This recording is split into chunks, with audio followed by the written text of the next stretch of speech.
Welcome to another episode of Conduct Detrimental, joined by Dan Wallach. I am Dan Lust. We are the two Dans of Conduct Detrimental.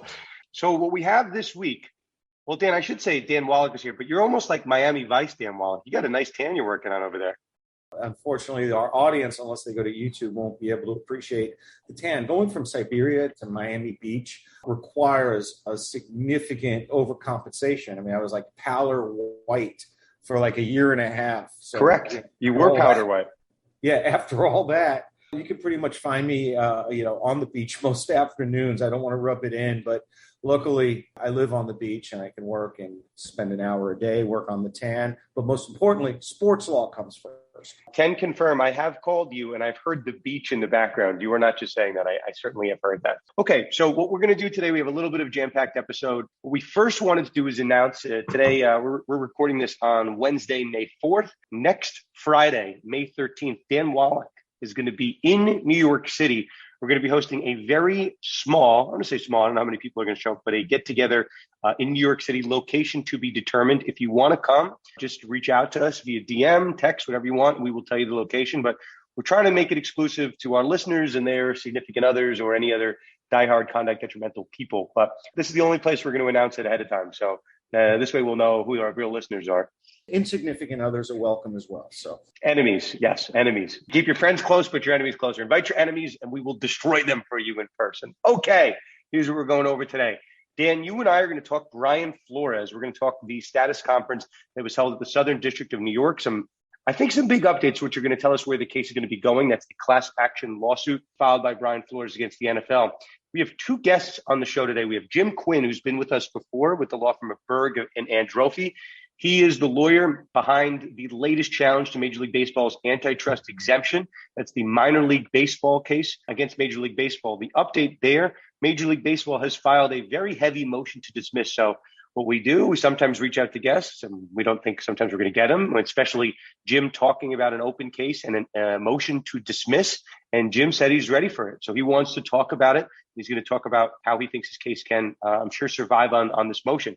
And then, Dan, you're going to have a conversation with Gregg duty calls from me. I think you and I have you'll talk about the Gregg conversation. But all in all, we got a jam-packed episode for everyone. Dan, let's start with Brian Flores. You've been now cited. I'll toot your horn because I know you're not going to do it. You've been cited early and often, 2 times. You've been cited early and often by a friend of the show, Mike Florio, in Pro Football Talk for your coverage on this case. So, Dan, the floor is yours. Where do you want to go with updates on the Brian Flores case? Sure. We'd like Mike to be a friend of the show, but we're definitely admirers of Mike Florio. For my money, one of the sharpest analysts of the business of pro football. I highly recommend his website, Pro Football Talk, chock full of information about the Flores case. Anyway, long story short, there was an initial status conference held in the case. It was the first time that the court held any sessions in court with the lawyers present, and she wanted to basically go over what this schedule is going to look like. The NFL has already indicated previously to the status conference that it's going to file a motion to dismiss for failure to state a cause of action. It's going to file a motion to compel arbitration. And then for their part, Flores' legal team, they've indicated that they'll amend the complaint one more time, and they may seek this pre-ruling discovery on issues relating to the arbitration, fairness, venue, personal jurisdiction, and the issue of equitable tolling. And I'm going to go to the status conference in a second, but one really important issue that I've written about for Conduct Detrimental is the importance of Ray Horton to this lawsuit. Ray Horton is one of 2 new plaintiffs that have been added to the litigation by way of an amended complaint. He's the former defensive coordinator for the Tennessee Titans. And the linchpin of his cause of action is that he was given a sham interview in 2016 because he later learned, and this is cited in the amended complaint, that former Tennessee Titans coach Mike Mularkey admitted in a Steelers fan podcast interview that one of his greatest regrets that is he participated in an interview process where he'd already been given the job and they still needed to interview minority candidates. So he kept quiet about this while black coaching candidates were interviewed, even though Mularkey got the job, was getting the job all along. So that's cited as the basis for the sham interview allegation, which supports the claim of racial discrimination in hiring. The NFL is going to argue that that's time barred. So as a consequence, I would look for, and Flores' attorneys are going to seek to take depositions to bolster their claim of equitable tolling so that this 4-year statute of limitations can be told so that the claim brought by Horton is timely enough. And we're going to get into why he's so important to the lawsuit, but he's the only plaintiff who's never been a head coach. And Dan, I think personally, if you're going to construct a class, the perfect class representative, wouldn't you want it to be someone who's been at the doorstep and has been turned down for job after job and never gotten a fair chance? Yeah, I mean, I see it, right? I see from a quantitative perspective, you have to look at not just the Brian Flores of the world, right, that actually got the head coaching job, but the whole point of this challenge to, the Rooney Rule application is that it's not giving minority head coaches a chance. So, Dan, I heard something very interesting coming out of the status conference. I'm going to give it to you to kind of unpack what they meant. It seems, and we've talked about this on the show before, that the NFL is going to make the argument that these are inherently disputes between an employer and employee under the terms of an applicable contract. And therefore, they should be bound by this arbitration provision. And then everything should be kicked over to arbitration. What I was hearing come out of this recent status conference is that at least one of the incidents, Brian Flores' attorneys are prepared to argue he was not under contract with any team at the time that the Giants sham interview happened, that he was basically a free agent for all intents and purposes. So how could that be bound by the arbitration clause? So the term I was hearing is that some of these cases might be, or that the judge might address each of these cases. They might be broken apart. So Dan, I'll give this to you. Is there a world where the claim against the Giants does not send to arbitration, but the other cases are sent to arbitration? Is that at all a conceivable world here? Yeah, the judge asked Flores' attorneys about that, and I think that was part of the discussion during the status conference. Are there some claims that are arbitrable and some claims that definitely aren't arbitrable? And you've hit upon the failure to hire, where a candidate doesn't even have a contract yet with the team that's interviewing him. I think in Horton's case, he was under contract as a defensive coordinator. I think he was the defensive coordinator with that team at the time. So that one's a little closer. So as to disputes between the coach and the team that arise under the contract, perfect case in point. Monies owed to Brian Flores under his head coaching contract. That would seemingly be arbitrable, but not so of Flores' racial discrimination claim that is tied to the sham interviews that the Giants and Denver. Right, a new employer, right? That's something he doesn't have a contractual relationship with at that point. So I could see a world where some of the claims are sent to arbitration as between coach and employer over compensation issues. But the claims that are asserted against the league, the racial discrimination in hiring, and even in retention, I think those are statutory claims that fall outside of the scope of the arbitration clause between the coach and the team. Moreover, even if it was arguably subject to an agreement to arbitrate, the identity of the arbitrator is the deal killer, which is arbitrator bias, right? I mean, Roger Goodell, under the NFL Constitution and bylaws, which is incorporated into every coaching contract, is designated as the arbitrator of any and all disputes between player and club. But he's not the arbitrator of disputes between player and league, which aren't covered under the coaching contract. And even as to a dispute between team and coach, I don't think he could be a fair arbitrator because the NFL is aligned in interest with the teams because they're being accused of the same racial discrimination. So I think that's going to be the major issue that is going to be argued and briefed in this upcoming motion to compel arbitration. Yeah, there's a clause, but A, there are claims that are severable because they fall outside of the scope of the arbitration agreement.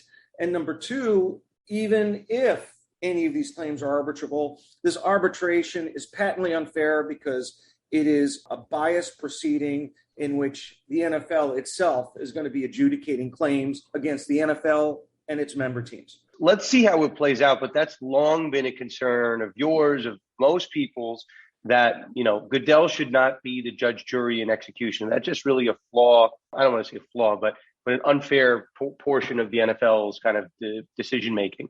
You get these people who just root for, the league. I don't understand how anyone could root for the league, but they say, wait a second.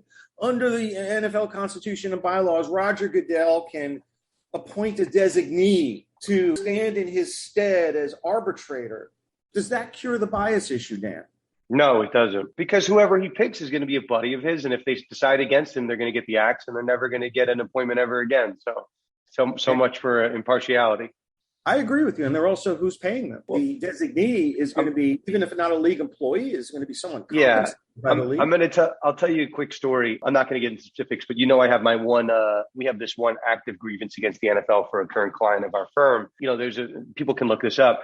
There was a very famous an arbitrator who worked for Major League Baseball.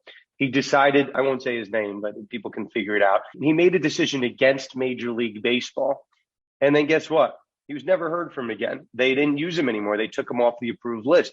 And now this individual does NFL cases. So you're going to ask me, what are the chances that this person makes a decision against the NFL, knowing the last time he decided against, or a time he decided against Major League Baseball, he got fired, right? So we could say, obviously, Goodell, I think, is pretty biased. But even, if you're on an approved list and these leagues have the ability to take you off of it if you decide against them, I don't think it screams partiality, Dan. It screams like the fix might be in on not just this case, right? Any type of arbitrator being used when it's picked by the league. That's right. And by the way, the provision that appoints Goodell as an arbitrator is limited to Goodell as an arbitrator. It doesn't say NFL commissioner or his designee like Article 46 in the NFL CBA does with respect to player discipline. The language is just, arbitrator is Commissioner Goodell, even though elsewhere in the NFL Constitution and bylaws, the commissioner has the ability to make amendments and tweaks to the Constitution, which indirectly suggests that he can appoint a designee. But the point is, this is a contract. The contract is between Brian Flores, Ray Horton, and Steve Wilkes in their clubs, and those agreements incorporate bylaw and Constitution language, which only appoints the commissioner. It doesn't appoint the commissioner or his designee. I just think that this is there's never such a thing as slam dunk when it comes to disqualifying arbitrators. But unlike the player discipline cases where this was collectively bargained, this is not, the player discipline cases are governed by a CBA, and they were not tort claims being asserted against the NFL. Here, this is outside of the CBA environment, and there are tort and class action claims that are asserted against the people who pay Roger Goodell's $63.9 million annual salary. I think that's a much stronger showing of actual and potential bias sufficient to disqualify him. And I think Flores will win that motion in large part as to the main, racial discrimination claims. There's two issues I wanted to talk about within this context. Number one is arbitrability and who the arbitrator will be, which we've hit, 1A, 1B. And then number two, earlier this week, I guess a quick shout out. Last podcast, I mentioned that I had been dealing with COVID and I actually missed a speaking engagement. Mike Lawson covered for me. It was a Brian Flores. It was at the class action conference. And it was a Brian Flores panel. So Mike got his first live speaking engagement in with a bunch of class action lawyers about this particular case. So the issue, and first of all, I want to thank everyone for reaching out. I'm doing better. I tested negative today, Dan. Hurrah, we did it. We survived. Whatever doesn't kill you makes you stronger, as they say. But Dan, what these class action lawyers, from the crowd, they kept the best test to fail, Dan, for sure. Best test to fail. I'm happy to do it. They all were peppering Mike and Kate Porter, a partner over at Bella Wood. Those were the two on the panel. That they did not think this was a case that should remain a class action. And you and I have made that point in the past. That this is not a case with some clear common nucleus of facts, and it's all the same players and people involved, right? Sure, certainly we're dealing with the Rooney Rule, but it's different people making the decision to hire different decisions, different years, different organizations. Just pointing out, those were the comments from the crowd, that this does not seem to be a case that falls perfectly in line with the asbestos litigation or anything like that, that it just seems like this is not the right box this should be in. What would you expect from class action defense lawyers? Really? I mean, that's some plaintiffs' lawyers. Yeah. First of all, the NFL is not like any other type of industry. So comparing, asbestos class action or lawsuits against Burger King, the NFL basically controls the hiring process by mandate. And this is my opinion. I mean, I haven't found a fact here, but you can't necessarily find an analog with all the other, industry cases where these are companies. The NFL, in this instance, I believe acts like tantamount to a joint employer, and that's going to be a major issue that's going to be briefed. Is the NFL an employer sufficient to bear liability for racial discrimination when they're not the ones actually hiring the coach? They're not in the room. Yeah, they're not in the room making those decisions.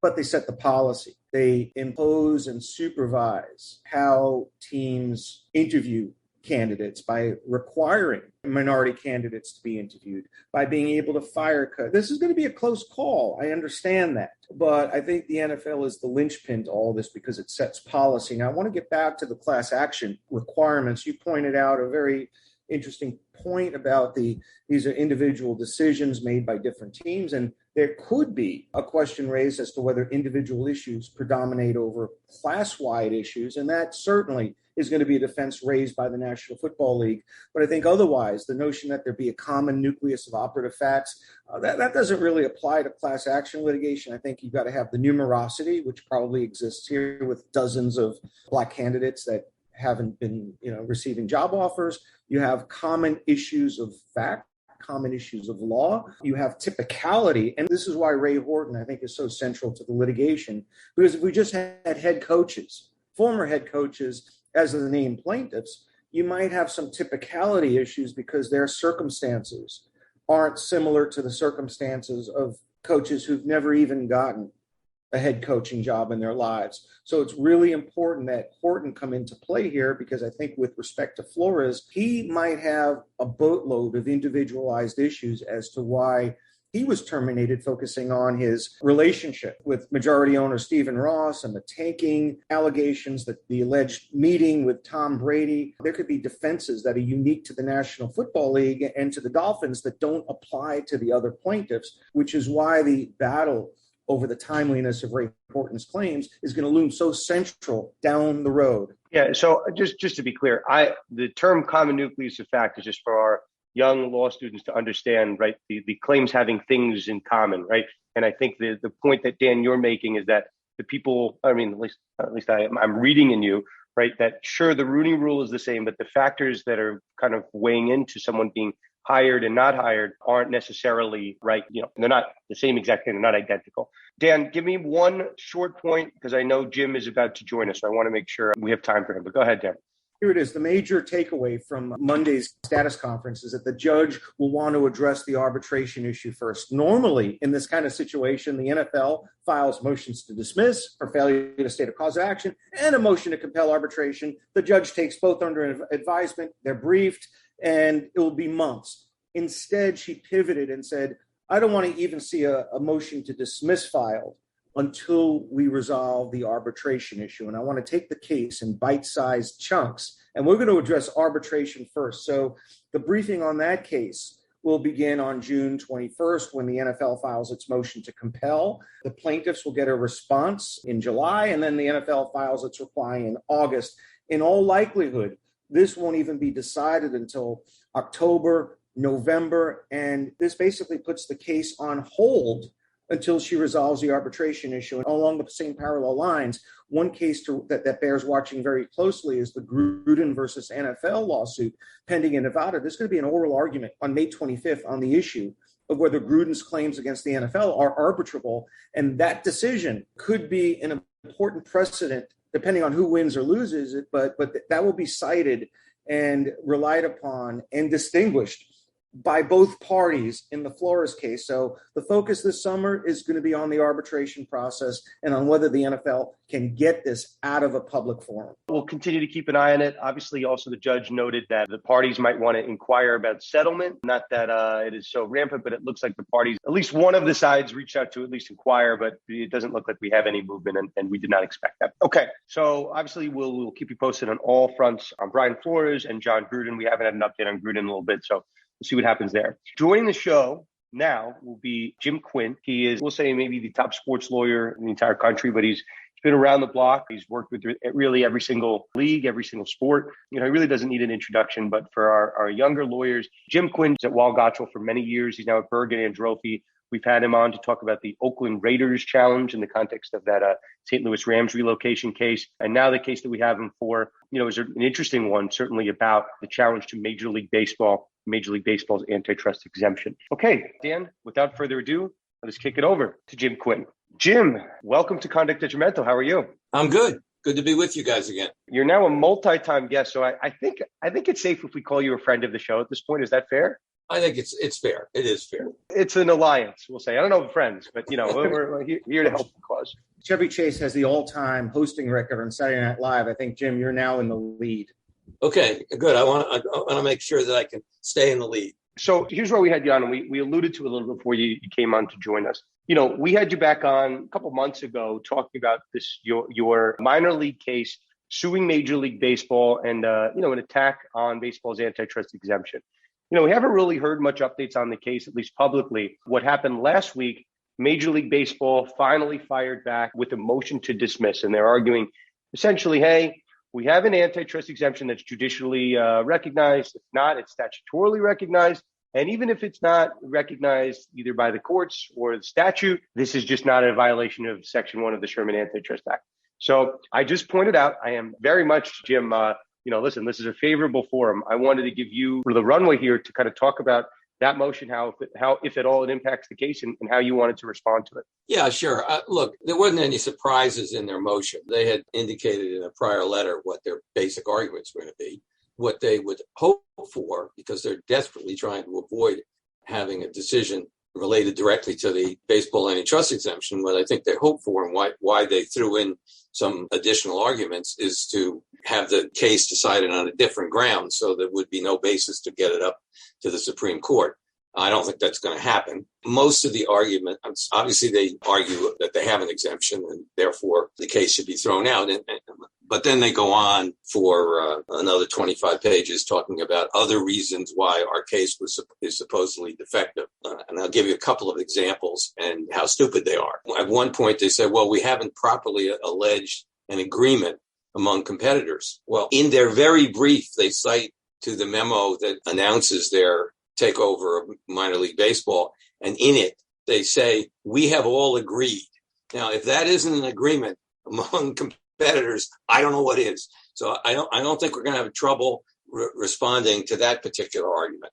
Then they make other arguments. For example, they say, well, you guys used to be, as part of minor league baseball, the rules used to have only 6 teams, and you took advantage of that when it was 6. And now you're complaining when you've been locked out and it's 4 for each team per minor leagues. The response to that is, so what? The fact that whatever had happened in the past is irrelevant to what's going on in the future. What they did is they got together and they all agreed we only have 4 teams. If that isn't an agreement in restraint of trade, I don't know what is. They essentially go on then to argue that, well, it's not really a boycott. Well, except we're not being able to get affiliated with Major League Baseball. Sounds like a boycott to me. That's the level of the other arguments that they make. They're not very good. We don't believe that court will grant a dismissal on any of the other grounds, for the additional reason that all of those arguments are factual in nature and would require that there be discovery. And you simply can't get a motion to dismiss when you have an enormous amount of facts that would have to be litigated. So the only grounds on which they will get a dismissal would be on the baseball exemption grounds, because that doesn't require any factual arguments. It simply is on the law based on the Supreme Court prior decisions in federal baseball and right. Tolson and the Flood case. What I think is most interesting is we've all seen in the last few days that there was the decision in Roe v. Wade, the putative decision in Roe v. Wade was leaked. And however outrageous that may be, and it is outrageous, not necessarily the decision, but the fact that it was leaked. The fact that the Supreme Court is willing to ignore stare decisis and overturn a decision as basic as Roe v. Wade, it speaks volumes for our ability to argue that, well, if you overturn Roe v. Wade based on no longer following stare decisis, I would think that this is a slam dunk from with regard to the baseball exemption. Just a quick one from me, Jim, but it's, we're at the 100-year anniversary right around there of Federal Baseball Club versus National League. That's a 1922 case. So your points are well taken that, like, I don't know, if Roe v. Wade can be overturned, 60-year-old decision, like, I don't know, maybe we should be looking at 100-year-old cases, right?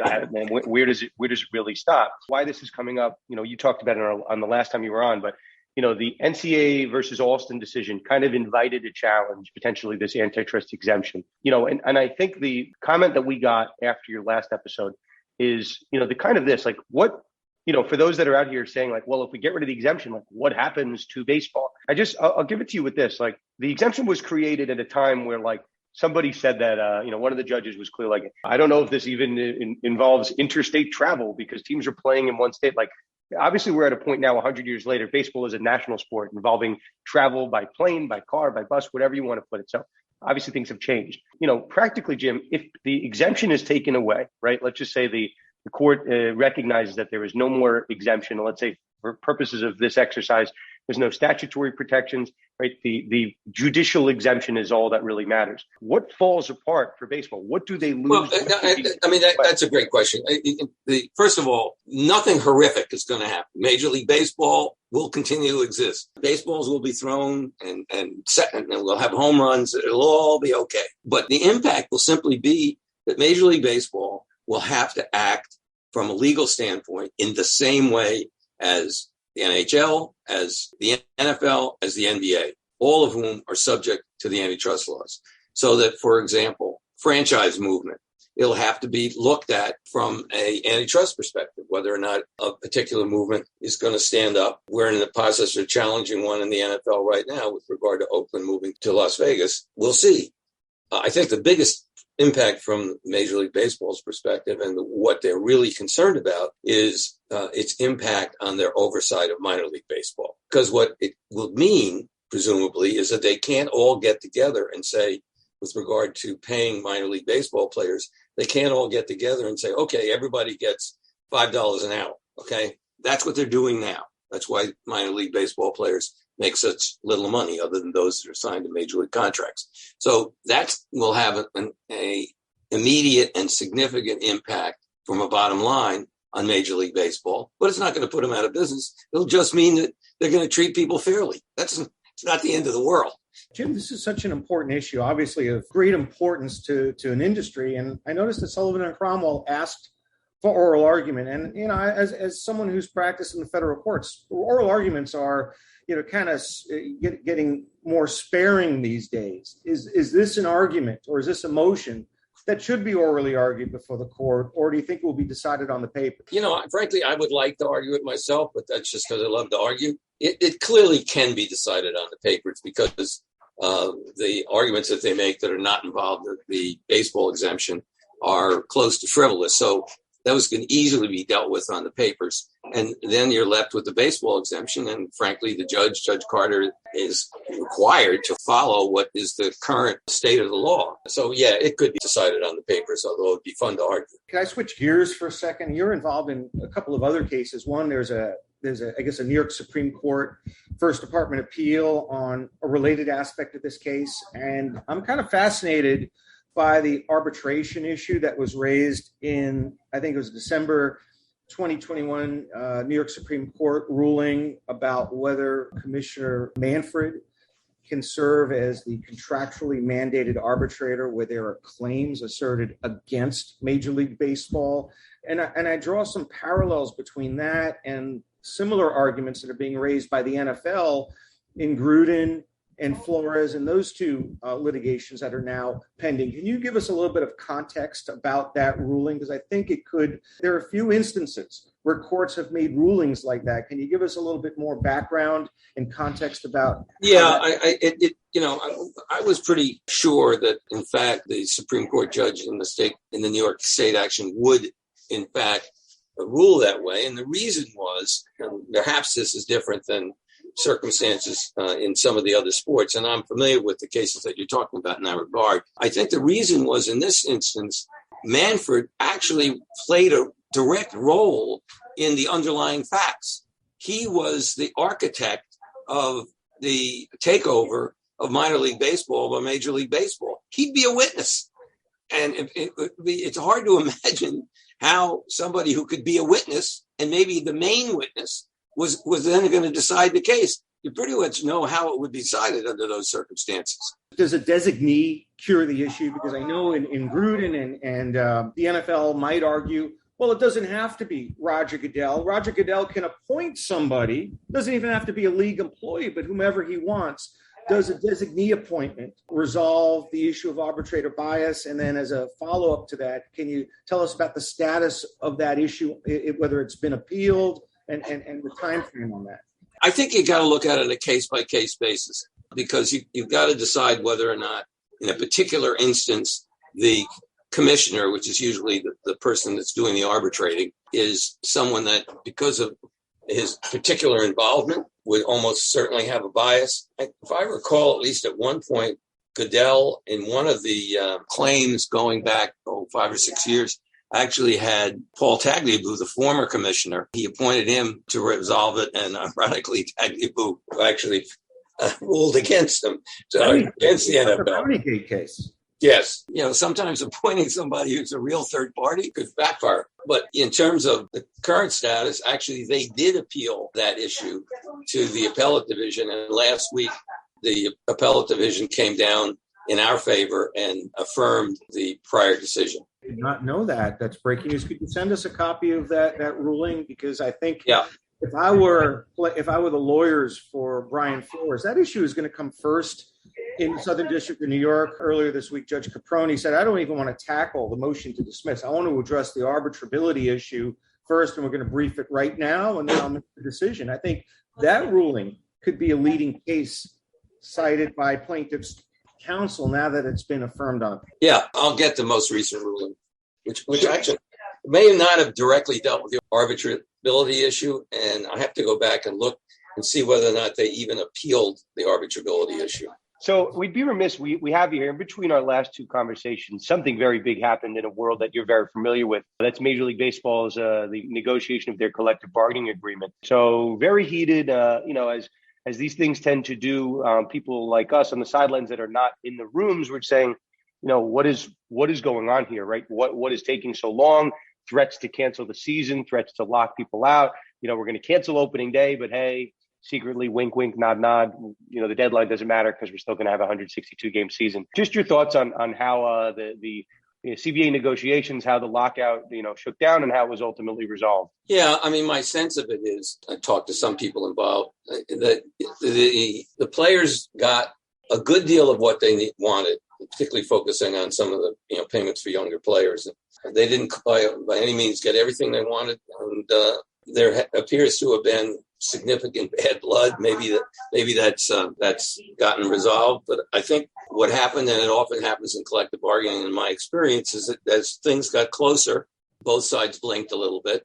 I'm sure there was obviously some group of players who wanted to play, even though the executive group had voted one way, the rest of the board voted a different way. That's what democracy is all about.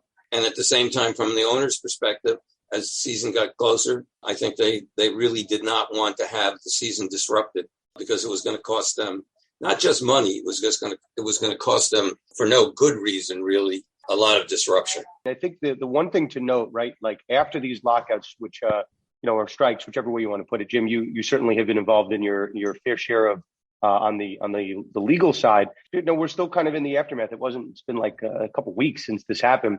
Attendance numbers across baseball are down, and you point out the one that I'm watching very closely. The Oakland Athletics, their attendance is at the very, very bottom of the league. So we'll see. I mean, I'd be remiss if we didn't ask about it. I mean, you spent time dealing with the Raiders case. Dan, I'm sure, is going to ask about it. The Oakland Raiders relocating. We spent a lot of time on this show talking about the St. Louis Rams relocation case from the NFL. Are we looking at maybe some type of litigation that results from the Oakland Athletics with this looming move to Vegas? Is that anything that you're hearing? I'm really sorry for the poor city of Oakland. It's possible, that another lawsuit could get filed. Right now, as you know, we have a cert petition filed in front of the Supreme Court to see if they would review the prior rulings in our Raiders case. Obviously, if the Supreme Court decides not to take that up, any further lawsuit along those lines would be a serious uphill battle. Hey, Jim, when do you expect the Supreme Court to weigh in on the cert issue? I think you filed your petition for writ of certiorari, a couple of months ago. Do you expect to find out by the end of June as to whether... Yeah, I think I'm pretty sure we would know whether or not they're willing to take the cert petition by the end of this term. Or sooner if it's leaked. Or sooner if it's leaked. But that's not the only aspect of the Raiders relocation lawsuit that's pending in the appellate court system. You also have state court appellate challenges to the lower court ruling in California that the relocation guidelines of the NFL are not a contract and that the city of Oakland is not a third-party beneficiary. You've appealed that adverse decision, which, by the way, is contrary to the ruling in the St. Louis court system. Can you give us an update as to that state level appeal? Yeah, it's in the briefing stage. We've obviously filed our appeal. We filed our brief. We're awaiting their brief. The state court appellate system in California is slower than most, and I wouldn't suspect that we will even have a chance to argue that until the fall. We'll be watching that. We, as two attorneys who've devoted, and of course but Dan and I have devoted so much time and energy to the St. Louis case. We'd like there to eventually have a trial over these issues and real litigation. I would certainly hope to help you have a trial if I can get that reversed. But would you settle for $790 million? Or... I don't want to negotiate in the press. Okay. He'll settle for $1 trillion. I'll put it up there for you. You got to aim high. I'll say this. You and I and Dan talked about the unique leverage that was enjoyed by the city of St. Louis. Potentially, the city of Oakland could be in a position, maybe if certain rulings go their way, to ask for things that weren't pleaded in the complaint. Would the city of Oakland like to have an NFL team? Obviously. Would this be one vehicle to accomplish that? Yes, I'm sure that's clearly a possibility. But again, if a lot of money came their way, given the budget of the city of Oakland, they'd have to make a tough choice. Jim, you've been an absolute pleasure here. We're following this lawsuit really closely. Once we saw the news, it's funny, Dan and I, we kind of programmed out the week. We're like, hey, what should we talk about here? We started talking about the antitrust case, and we're like, well, I think Jim is a friend of the show. Let's see if we can get him on. So, Jim, what you just did is you accepted by some conduct, right? That's what you just did. You came on. So that's accepting of our invitation over here. That was the fastest acceptance I think we've gotten in our show's history. So. It's very quick. It was very quick. We probably have a contract by now. Jim, our pleasure. Thank you so much for joining us. And we'll stay tuned. If you have any updates, we're certainly the place to know. And we'll continue to send our listeners to buy your book. Once you get out of here, we'll plug it for you on the way out. Thank you. Good talking to you guys. Take care. Jim. So that was Jim Quinn of the law firm of Berg and Androphy. We had Jim on, I think it's our third time having Jim on, but Jim, in addition to being a fantastic lawyer on the player side of labor negotiations, has authored a book that is a sports law book. People should be buying this. We heard a couple people purchase it after his last episode. It's called Don't Be Afraid to Win: How Free Agency Changed the Business of Pro Sports. And you can find that on, put it in Google. I see it in a couple of different places. Okay, Dan. So listen, I think Jim gave us a lot. And I guess before we stop, we'll say that Jim's segment was sponsored by Themis Bar Review. We talked about contract law. We talked about antitrust law. Anytime you are thinking, how am I going to learn all these different types of topics for the bar exam? Just think of Themis Bar Review. Head to themisbar.com/con-detrimental. And if you can't remember that promo code, literally just reach out to us and we will hook you up with Themis. Those guys have a special discount code. I believe it's $200. It might be a little bit more. And if you're one of our friends, maybe we can hook you up with a little bit more than $200. But that said, reach out to us, Themis Bar Review, top bar prep company in the galaxy. Okay, Dan, any comments on Jim? Because I have some comments for you. What's great about Jim is that he's one of the most experienced, knowledgeable, and legendary litigators in the field of sports law, but he's still involved in so many different cases that touch upon all the topics that we raised today. We could have him as a guest every week. If his name was Dan, he could have been another host. So, maybe he'll just be our go-to guest anytime there's a legal issue involving the NFL, NBA, MLB, you name it, you have it. He covers everything, and it's still doing it at the highest level of the profession. He's an impressive guy. Just throw it in your Google machine. You'll see how big Jim is. His name was Dan Quinn. No, then he'd be a head coach in the National Football League. But then you bring up 28-3. I don't think he wants that. Yeah. Okay, so I didn't really have that many. Jim, I think he speaks for himself. So Dan, what I did want to talk to you about, you spend a lot of time. I don't see you get more passionate about a team that we talk about than the New York Rangers. So Dan, I was watching the game. Rangers go up 2-0, 2-2, 3-3. The Rangers score. They call it off. And then they go into this epic triple overtime battle where Pittsburgh emerges on the other end. Dan, how you feeling today? You look a little upset. Well, I mean, first of all, I've been a Rangers fan going back to the Jean Rattel years. So I don't get too high, I don't get too low. But during the game, I'm absolutely dying. First of all, we have a controversial call with 3 minutes to go in regulation. Capo Caco, the Finnish right wing, number one draft pick a couple of years ago, comes bearing down on the goal. And it looks like he's kind of pushed in, or at least the defenseman who's trailing him is kind of guiding him into the goaltender, and they call it goaltender interference. It was a remarkable play by Kakko. He made a backhanded pass while he was on his back to Philip Hedl, and Hedl scores the apparent winning goal. And it was so clear to me that this wasn't goaltender interference. I didn't even expect the call. I didn't expect the challenge. So it raises questions. One, what if you had bet on the game? Right? If you bet on the game, if you bet on the Rangers to win, well, might you not have an issue, or might you have an issue with the NFL replay challenge department in Toronto making what clearly seemed to be an incorrect call? But I guess it depends on one's vantage point, because I think in Pittsburgh they think it was the right call. But I think I saw a contact and a pushing and a momentum from the defenseman pushing Kakko into the goaltender. But I think the game itself underscores not how meaningless the regular season is, but how different it is. And you're seeing upsets now. First round, Florida Panthers lose at home to the Washington Capitals. The Rangers lose at home to Pittsburgh. It tells me that, number one, the regular season is like the JV compared to the playoffs. You need a different kind of game. You need a different kind of level of acclimation to Stanley Cup playoff hockey before you're ready to take the jump. And I think Pittsburgh and Washington basically gave a tutorial to the newbies from Florida and New York about how to approach playoff season. I don't want to mince words. I am very much a bandwagon New York Rangers fan. I was, the time the Rangers won the Cup in 94, I could name literally the entire roster, up and down, backup goalie, Glenn Healy, Mike Richter, Leach, Zubov, Kovalov, Larmer, Kosar, you go down. Greg Gilbert. Who's that?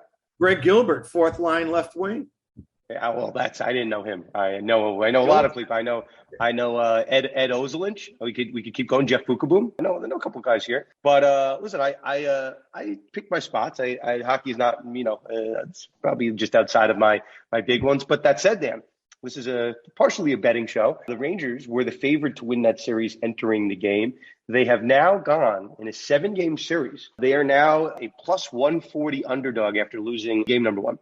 So I said, Dan, a plus 140 underdog. You know who that reminds me of? Underdog Fantasy, our other sponsor of the show. So I was hopping around on Underdog. Those guys are a DFS site where you can do drafts, one-day drafts to, for $3, $5. And again, if you use our code CONDUCT and sign up, you tell them that we sent you, so we look good, you get a $100 match. And listen, we get enough of you guys on Underdog. Maybe we'll do some pools between us, which will be a lot of fun. We're watching the hockey playoffs. I have, Dan, a mega parlay. I have now the Rangers plus 140, and I've built that in. Ready for this? Golden State Warriors. I have those two in a parlay. I have some other teams, but those are the two I feel the most confident about. Let's just say the most unlikely one is that the Rangers win. But Dan, our bar event on May 13th is going to coincide with Rangers Game 5. So if you want to come watch with us and root on the Rangers in New York City, Dan, I have a feeling, we have not announced the bar publicly. We won't do it yet. But Dan, I have a feeling it's a bar that you know very well. Yeah, I mean, we could drop some hints, but then that would give it away. But don't drop any hints. Don't drop any hints. Let them think. But Dan, here's the news. You're coming from Florida. That's a pretty big spoiler here. You're making your way up to New York City.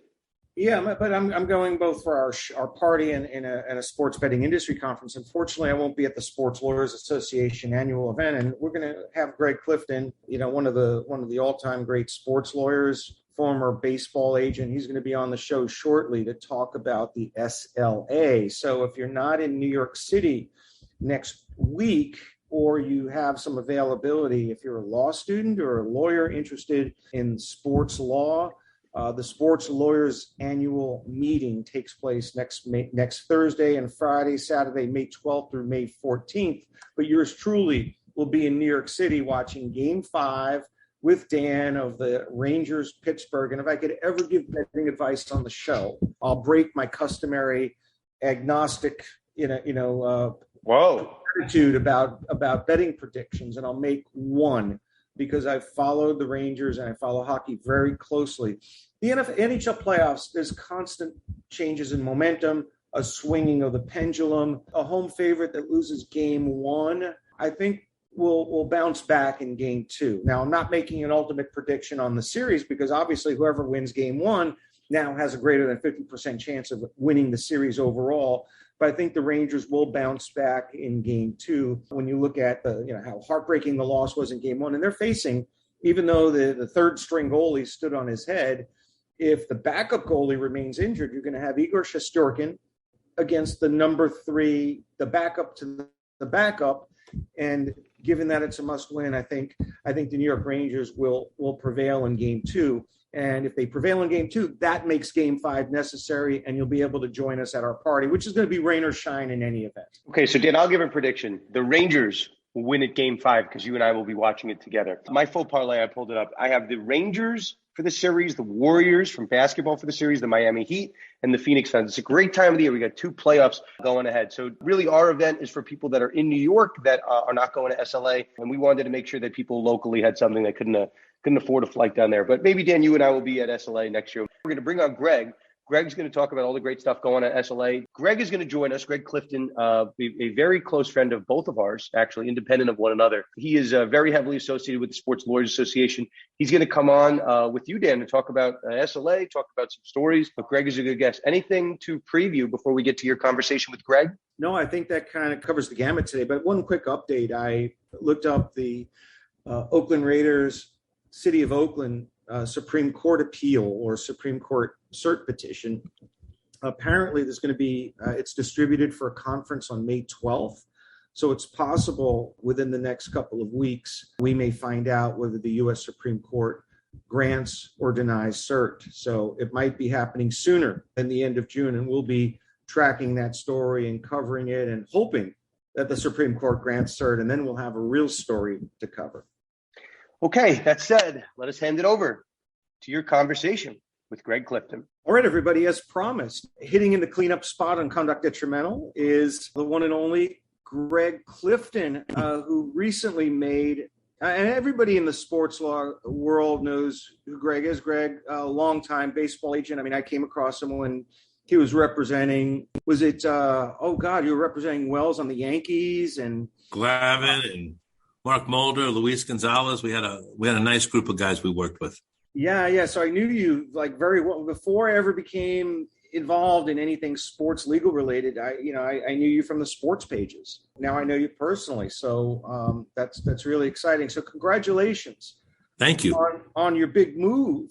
You were a partner, co-head of the sports practice at Jackson Lewis, and now, as of, I guess the press release was yesterday or today, announcing your move to Lewis Brisbois. So can you tell us a little bit about your big career move? Yeah, thank you, Dan. I appreciate it. Yeah, it's a big move. It's an exciting move. It was an opportunity everything we had built at Jackson Lewis was on a fairly narrow platform with a labor and employment focus. And Lewis Brisbois has been kind enough to give me an opportunity to come over and not only continue my sports practice work, but also to expand that platform where we have now about 40 to 45 different areas of expertise.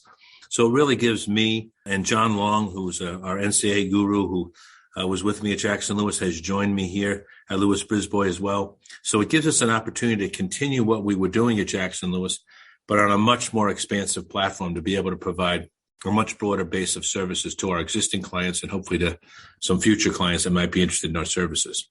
All right, tell us about the kinds of sports related or sports industry related services that you've been providing at Jackson, which you hopefully will be doing at Lewis Brisbois. And also there's a geographic component to your move, not just a law firm move. Right. Well, the reality is right now I'm going to be here in the Phoenix office, but hopefully over the next several months be relocating back to the East Coast to continue the growth of our practice there. Lewis Brisbois has been incredibly supportive of me and everything that we want to do to try and grow our practice. They already had a number of professionals working in I'll say more of the entertainment area. They had a little bit of the sports work, but now we're able to combine their expertise in the entertainment platform with hopefully our knowledge in the sports platform. But what's really nice about it is we have a chance to, as I said, to really broaden our ability to serve our clients, not only in the labor employment context, but much broader platforms, whether they be in entrepreneurship, if we have individual athletes or their LLCs that are looking to grow companies. We have expertise in that area. We have immigration expertise, and I could keep going, mergers and acquisition expertise, wage and hour expertise. It also rises in the labor and employment area. But to have that team of professionals on a nationwide basis and a broader base of service than I had previously is a real benefit. Terrific. I'm sure there'll be a lot of acronyms like NIL and NFT in your future. Yes. A lot of work in those areas. A lot of alphabet letters, right? The NIL thing is really a fascinating area, which I know you guys cover so well on conduct detrimental. But we're waiting. I'm just anxious to see what's going to have one of these days where I think we're going to see some lawsuits because as these platforms are continuing to grow with the numbers escalating, from what everybody thought was going to be the $5,000 and $10,000 potential deals. Now we're hearing obviously hundreds of thousands of dollars of deals and, the potential for some schools to find a conflict with their policies and not perhaps potentially allow a student athlete to proceed is going to lead, I believe, to eventually some litigation that's going to arise from this. So it's a challenging area because, like I say, we have a lot of state laws. I used to call them photo op laws, where we had bipartisan state legislators who were all very supportive of student athletes. But as you know, Dan, most of these particular provisions in the state laws have no mechanisms for enforcement. And we've seen, everyone thought it was going to be better to be in a state with a law. We're seeing certain states repeal their laws because they're not advantageous to have a law for the schools in those states. And now we're seeing in the transfer portal, we're seeing allegedly, student athletes being paid a certain amount of money for a particular transfer to a certain school or being promised certain NIL deals. So it's really, as we've heard from the very beginning, the Wild Wild West has not diminished. It continues to grow. Well, as these deals grow in number and really begin to look more and more like pay for play disguised as NIL, particularly when there are boosters and alums involved and the amounts at issue don't bear any reasonable relationship to any fair market value, could there potentially be, even in the absence of any specific NCAA policies, could there be potential NCAA enforcement actions, or even worse, could there be criminal repercussions potentially? Yeah, well, I mean, the first thing is the NCAA, and from the very beginning when they used the word dumped, but when they transferred the responsibility for the NIL to most of these conferences and schools on very short notice back last June, prior to the July 1st kickoff from a number of states. The reality is most of the conferences and the schools were sort of left in a position of not really sure which way we're going here and how we should be proceeding, because there was a combination of the prohibition the NCAA they were going to enforce from a pay-for-play perspective. There was also some of the various state laws that were going to be allegedly enforcing their state laws. And then there were a lot of states that didn't have state laws. So you had all this stuff coming together simultaneously. And the one thing we've noticed is the NCAA has really not done anything from an enforcement perspective. They've put out some feelers about potential issues relating to some of these collectives. But at the end of the day, as you said a few moments ago, what certainly looks like and smells like pay-for-play, they've done nothing about. So we're now in a situation where are we really headed with this? And especially as we're seeing, some of the, yesterday the Pittsburgh wide receiver, whose name escapes me, coming out and going into the portal as a number of other players did prior to the May 1st deadline.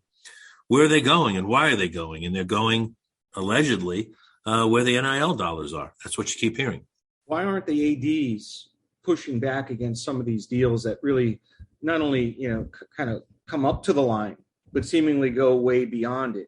Are they afraid of litigation, or they just don't have any guidance? Well, I think the challenge you have is really, where do they turn? I don't think there are many athletic directors who are enjoying this process. But at the same point, I think there are some coaches. I mean, there was some announcement yesterday by some coaches associations of trying to limit the transfer portal, at least putting in some specific dates when a player could enter the portal 2 different times during an off season, as opposed to this what seems like a never ending period of time. So they're pushing for it on the coaching level. Now, whether or not the athletic directors will support that and where are they going to support it to? I mean, we all know the NCAA is discussing and getting ready to introduce some information from the transformation committee. So we'll see where this arises and where it goes over the next several months. Before we talk about next week's, big extravaganza in Atlanta, I mean, continuing on the same theme, could schools that have had players poached by collectives potentially sue these collectives for tortious interference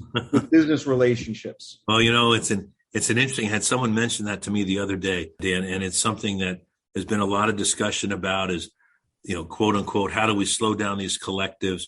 What can we do to stop these collectives?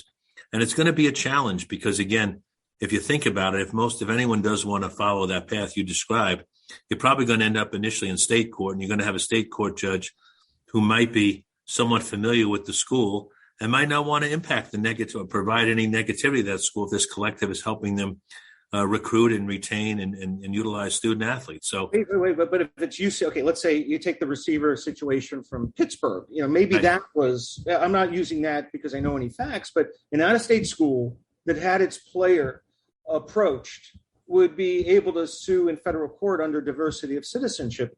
Could there potentially, I mean, we can't analyze it in the absence of facts, but is there the possibility that there would be a viable tortious interference claim under state law brought in federal court? Could that be viable? Well, the challenge is whether or not it would be viable. We all know the plaintiff's bar could certainly bring an action. Whether or not that would be viable, again, it all depends upon whether or not there would be a judge that would interpret the quote-unquote scholarship documents and the agreement between that student athlete and that school as being an enforceable agreement to the point where there would be tortious interference. Another whole mess. To raise prospects of new litigation because it's out there. I see things, and I see this as a natural outgrowth of the intensification of these kinds of deals at a higher dollar level and then more blatant poaching. Well, what's interesting there, Dan, you've always seen schools on an annualized basis to a certain degree will not renew a scholarship for a student athlete. Right, they'll go in a different direction for whatever reason, especially if it's a year-by-year renewal of that particular scholarship. So, if you flip it around, I don't think initially you're going to have a great deal of success on the tortious interference angle, but it only takes one, and there might be some specific facts that do make it very sensitive to a potential tortious interference claim. But we know everyone's, as you just said, reading things, hearing things, and always thinking of different paths that could be potentially pursued by a student athlete, by a school, by a plaintiff's lawyer. I mean, the next 6 months are going to be really fascinating to see how this plays out. For sure. So, okay, turning to, we're about a week away from the once-a-year event known as the Sports Lawyers Association annual conference. You and I are both members of the SLA. You're a board member, I believe. I'm just a general member. And this, I believe, is the first in-person gathering of the SLA in several years due to the pandemic. So could you tell our audience a little bit about what the SLA is about, what the meeting entails, and why, in my opinion, and obviously your opinion, this is a must attend for any sports lawyer and law student interested in sports? You're so right, Dan. I mean, the nice thing about it is the leadership of the SLA, which has been in place for a long time, includes some of the leaders in the industry, males, females, students, all different types, some people interested in sports law, some practitioners in sports law. But what's so exciting about the SLA conference is literally for 3.5 days, you have this large group of aspiring attorneys, aspiring sports attorneys, current sports attorneys, leaders in the industry, all together under one roof. And it's not only a wonderful, almost interactive experience, but it's a great learning experience because the group has so many members who are so willing to share their knowledge and their overall factual base that they have in the area of their expertise with a broad base of members that it's really unparalleled. We have different SLA sponsors, different events around the country throughout the year, but this is the one time where everyone comes together under one roof. And over the last 2 years, it's been limited to a Zoom event. So having everyone together, having a chance to meet, having a chance to learn which to me, even at my age and my experience, still excites me because no other way do you get a chance to have an opportunity to literally be together and interact with these people for a 3-day period. The other wonderful thing that I love about the SLA, and I was once a beneficiary of it on the flip side when I was a youthful, young and inexperienced lawyer, is to learn from these people. The wonderful part about the SLA, as you and I both know, Dan, when you go there, no one has an attitude. Everyone is very willing, very open to talk and sort of brainstorm with everybody and to help some of the younger lawyers come along and learn. So we have a lot of law student members that I always encourage them to join for the same reason. It's the learning curve is tremendous, and just have an opportunity to interact with some of the leaders in the sports industry who are practicing attorneys is unequaled, I think, in any other group in the country. They're all approachable. There's the hotel, gatherings at the bar, happy hour, dinners that are organized, off-site, on-site. I mean, it's just so easy to approach people. And as a veteran lawyer who attended my first SLA in May of 2015, I was just, my jaw dropped about, oh my God, I know that person from, television and whatever. Reading everybody was just so easy to approach and just so friendly. And what I try to encourage younger student lawyers, or as well as younger lawyers, is this is not an opportunity where you walk around with your resume. This is an opportunity for you to learn, because there's incredible sessions, as you just were describing, which are essentially being run by very experienced lawyers in certain areas of the practice, which is incredibly opportunistic for the young lawyer, the young student lawyer. And an opportunity, as you just said, to have a chance to walk up to somebody and talk to them and speak to them and ask them some questions. And I always say what I love about the SLA is the members, who are the more senior members, all remember when they were on the flip side, when they were the younger lawyer trying to learn. And I think for most of us who are, I'll say, up in age, we didn't have forums like this. We didn't have Google. We didn't have these types of events. We didn't have webinars and seminars for the most part. So it's such a beneficial function that the SLA serves to be able to provide education, opportunity, and as you just described, a chance to meet some of the most veteran practitioners in the sports area on a nationwide basis. It's really it's unparalleled. I got to tell you, my first experience, when I left after that weekend in Baltimore, was the weekend of May 15th or whatever, 2015. I said my favorite people that I met that weekend were you, number one, and number two, you and Paul Kelly. And you happen to be partners together at Jackson Lewis. And it says a lot that how outgoing and welcoming you were to somebody who was just so new. I was a stranger in the crowd, and you treat everybody like that. And it's noticeable. And I really appreciated how welcoming you were. And I'm sure now you're going to get dozens of law students now coming up to you because we've given away the secrets. So tell me about, you're moderating a panel that is of special interest to me because I've taken a very non-traditional path into sports law and sports betting. And I think that's the topic of the particular panel you're moderating next week at the SLA. Can you tell us a little bit about what you hope to cover and what some of the goals are? It's a great question. One of the things that, going back when I was a young lawyer, everyone wanted to be an agent. And that was the main platform of how you were going to get into sports law, because so many teams back then did not have multiple attorneys on staff. Most teams would have outside counsel, but agentry was the main way you got into the sports industry going back 30, 35 years ago. And what's happened now, there's such a plethora of opportunities. And one of the things that we spoke about in terms of trying to really make this a separate and distinct type of SLA event, since we haven't had one in a couple of years, was how many unique opportunities there are now and different platforms that people can combine their love of sports, their knowledge of sports, with getting into the industry. Maybe it's a part of their practice. Maybe it's a major part of their practice, but really a chance to identify a lot of these different areas that, frankly, didn't exist 10 or 15 years ago.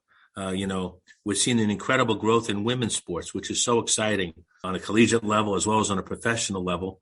And we're seeing more and more SLA members assuming larger roles. Look at Jessica Berman. These attorneys who are tremendous lawyers are now getting an opportunity to have leadership roles in organizations, whether they be leagues or whether they be players associations, whatever they might be. So we're trying to encourage people to think of opportunities a little bit different outside of the box. And some of our speakers are going to be, presenting themselves from a different platform and not the quintessential agent platform. So it's going to be a lot of fun. We're anxiously looking forward to it. gaming and betting, right? The whole gaming industry's intersection with the sports industry. And it's unbelievable. And it's getting bigger and bigger and bigger. It's not getting slower, that's for sure. When you put on ESPN and they start showing highlights that tied with the spread, gaming is really becoming an important part of sports, that's for sure. Yeah. So how does a prospective student attend next week's conference? Can you give us the details, the when, the where, and sure. how somebody can subscribe or attend? Absolutely. There's still plenty of time. I was just on the phone earlier this morning with a couple of students. It's a little bit harder for the students in May because some students are still in exams and for law schools and stuff. But even for undergraduates, it's an opportunity if you can sort of tear yourself away from the books for a couple of days. We'll be in Atlanta. If you go to www.sla.com or sportslawyersassociation.com on Google, you'll see all the information. The nice thing for the students, as we said, it's a little different price tag to be admitted as a student and to join the organization. And it's something you'll tremendously benefit from. Like I said before, I don't want to repeat myself, but I would encourage you, look at the panelists, look at the guests who are going to be speaking at this event over the period of time. And I think you'll be amazed at the subject matter as well as the individuals who are going to be speaking on those specific subjects. It creates a tremendous opportunity for learning and advancement for all of you. Okay. It will be held at the Marriott Marquis in Atlanta. Are there rooms? Exactly. It's in the Marriott Marquis. Okay. That's May 12th, May 13th. That's Thursday, Friday, and Saturday, May 14th in Atlanta. Right. There are many panels as well as networking events, social events, and off-site dinners. Yes, and I would suggest that everyone, like I said, go to the Sports Lawyers Association webpage. If you can't find it, go through Google, and there's a tremendous amount of information that's available to you about the conference, about the specific speakers, the agendas, as well as a lot of the other information about the conference itself. That sounds great. Gregg, thank you for joining us on Conduct Detrimental and giving us sort of your thoughts on NIL, NFTs, all the other alphabets, and really filling us in on all the benefits of joining the top group of sports lawyers in the country, and that comprises a big part of our audience. So thanks for joining us again, and second time, I think, and we look forward. Can't thank you enough, Dan. Look forward to seeing you next week in Atlanta. Absolutely. One slight problem about that. I'm going to be in New York because I'm attending a gaming conference. Well, that's acceptable. You're still going to be spreading the knowledge. That's all that matters. But I was torn. I was really torn. But next year, you got to get me on one of the panels. I'll make sure that happens. Next year, you'll spearhead one of the panels. I promise. We got to carry you away from where you're going and come back to the SLA event. Yeah, well, if you can make that happen, I'm there. I'm committed. You have my word. Even if I'm not a speaker. Yeah, I have so much fun there. So, Gregg, good luck. Good luck with the move, the career change. I know we're going to be hearing a lot about you from Louis Brisbois, and good luck getting settled on the East Coast when, in fact, you make the physical relocation. Well, thank you so much, Dan. I look forward to speaking to you soon, hopefully seeing you soon. So that was Gregg Clifton. I think we should say you should find Gregg on LinkedIn. Gregg is also on Instagram. He's not as active there, but he throws me a like every now and then. Gregg, a really, really good guy. If you are at the Sports Lawyers Association conference, definitely find Gregg out and tell him you heard him on this episode. I'm sure he'll get a kick of it. Good friend of ours. Okay, so we covered Brian Flores. We covered Major League Baseball antitrust case. We got a little bit of the Oakland Raiders case in, and we got some good conversation with Gregg. And the Rangers. And our bar event coming up May 13th. Again, if you do want to come to you gave away half of it. You said bar. So now there's one No word. one knows what. No, I just said a bar in New York City. No one has any idea. May 13th. If you want to come to it, you can be in New York. We have some people coming from Connecticut. We just told the small people, just our core writers. If you guys have anybody's written a lot for us. Everyone's invited, but we just some people have wrote like 20 times. We want to make sure those guys get the advanced invite, plan trips accordingly. Okay, but if you want to come, just message us. We'll tell you the bar. It's going to be the evening. We'll say 6-ish on Friday, May 13th. Okay, so that'll put this episode in the books. Dan Wallach's on social media at Wallach Legal, myself at Sports So Lust, conductdetrimental.com, the intersection of sports and law. For all of us here, we will see you next time on another episode of Conduct Detrimental.